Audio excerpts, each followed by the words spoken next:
안녕하세요. 오늘도 김대중 의원이 경부고속도로 건설에 반대했던 까닭을 가지고 말씀드리겠습니다. 6번째 시간인데요.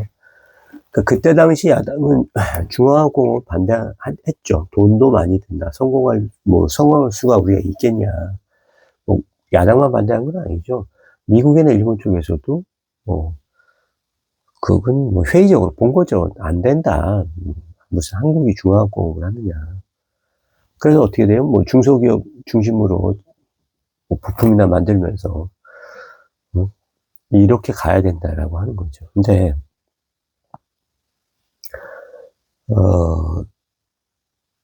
이거죠. 그 중화공업으로 해서 자동차, 배 만드는 조선, 쇠 만드는 철강, 화학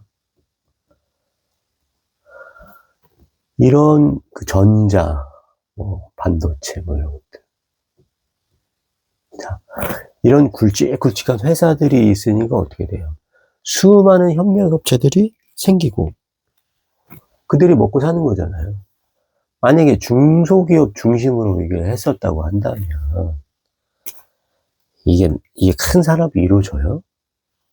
예?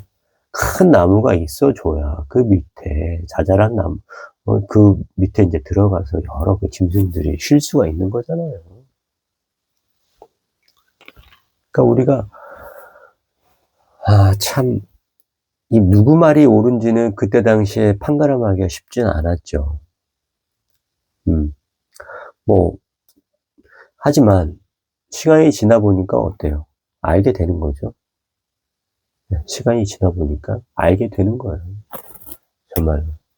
어떤 것이 맞았던 것인지, 어떤 것이 틀렸던 것인지, 알게 된다는 거죠. 그래서 이제 우리나라가 이때 판가름을 참 잘한 거예요. 정말로 예산은 많이 없는데 어떻게 중화학공으로 갈 수 있냐. 이것도 좀 맞을 수 있는 말이긴 하죠. 돈이 없으니까. 근데 그렇다고 주저앉으면 안 되잖아요. 그래서 어떻게든 돌고 온 거죠.